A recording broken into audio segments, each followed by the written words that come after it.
You can think independently of your language. I think of language as very different from languages. There's good English and there's sloppy English. We acquire patterns of linguistic coloration up to 20. The kind of problem-solving aspect of it. Mathematical analysis. And yet they're able to acquire this complex cognitive system. You know? I've got a good question for you two. George, what is language to you? That's a very good question, Brave Teaser. Very hard to put my finger on. Externally, it's the means of communication, but internally it can be the language of thought. Some people identify language as speech, but I want to say that they're not exactly the same thing. The question of whether you can think independently of your language or whether you are in the prison house of your own particular language, which I don't believe is the case, but many people do think that's the case. It has something to do with communication, but it has a lot of other things in it also. Language is like a species, so it doesn't really exist in a way.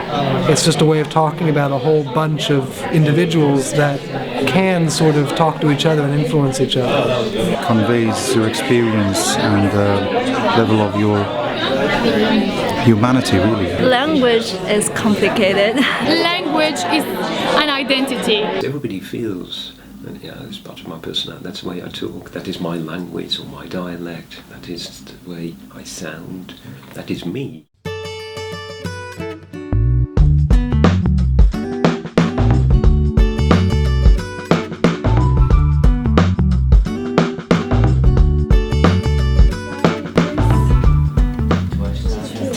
Tiwasdai. Yeah, today is Tiwasdai, ak yesterday was... Because you haven't said language is, language would suggest that which is universal across all languages. So you've got the difference between, say, English and Spanish, and then within English you've got the difference between good English and bad English. Now there's a strong feeling, or a lot of people have the feeling, that there's good English and there's sloppy English. So that, in a way, is something that slows down change, because there's such a model, that's correct English, everybody is striving to speak and write in accordance with that model. When we study language change, we want to have people of different ages. So we want someone who is in their 20s, someone in their 40s, sorry guys, I apologize, someone who is about 60, and someone who is about 80, okay? We acquire patterns of linguistic coloration up to 20, and then we stabilize. So Emma is speaking today, when she's 40, like people spoke 20 years ago, so she represents language as it was spoken in 92. So each of them represents a different time slice in language change. After the Norman conquest in 1066, there was something that happened to the language which seems to have really changed it. That whole mix of people who were native to England, invaders, hostile invaders from France, from Normandy, and also these recent settlers from Scandinavia. And how does it relate to all these speakers of English at the time, especially the way they learnt English as young children, for whom, for many of them, English would not have been the first language. If you think about infants, they can't tie their shoelaces, they can't take care of themselves, and yet they're able to acquire this complex cognitive system that language is. How do they do it? You have something up here which enables you to speak and understand a language. If you think of an adult trying to acquire a foreign language, it's a huge, massive endeavor. To learn a second language well, to shift into another personality, so that, yeah, okay, you can adopt that other new language as being also part of you. So in that respect, perhaps it is perhaps a bit easier for people if they're not so good language learners, because that means, yeah, well, perhaps they have a more stable personality, actually. What we're also interested in is looking at whether there is a difference between learners who start learning a second language being fully literate in their native language versus those who aren't literate at all in their native language and whether they process input differently.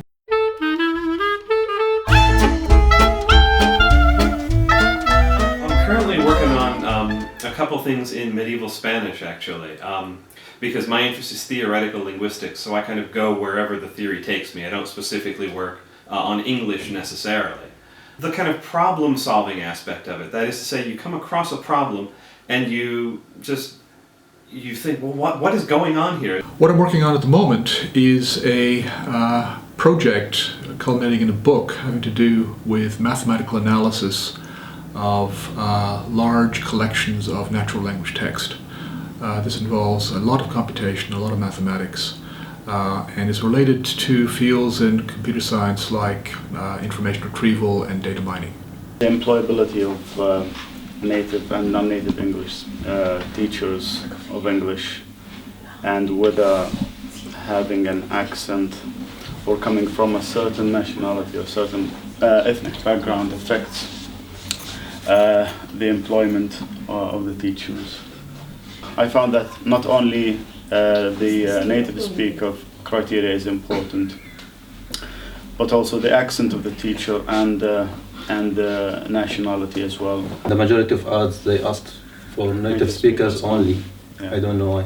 Yeah, it's built on the assumption that all native speakers are good teachers by default, and this is wrong. One of the most spectacular features of our landscape in Northumberland, Hadrian's Wall.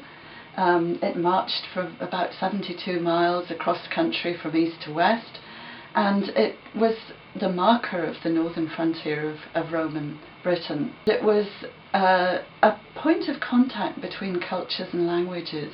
The people who were being controlled were the Celtic-speaking peoples of northern Britain, and the language that was used by the legionaries was Latin, but the people around them were speaking Celtic, and the place names along the wall, the names of the forts, were Celtic. We have these visible signs in the landscape, and also audible signs in our language and our place names, of a great meeting of cultures.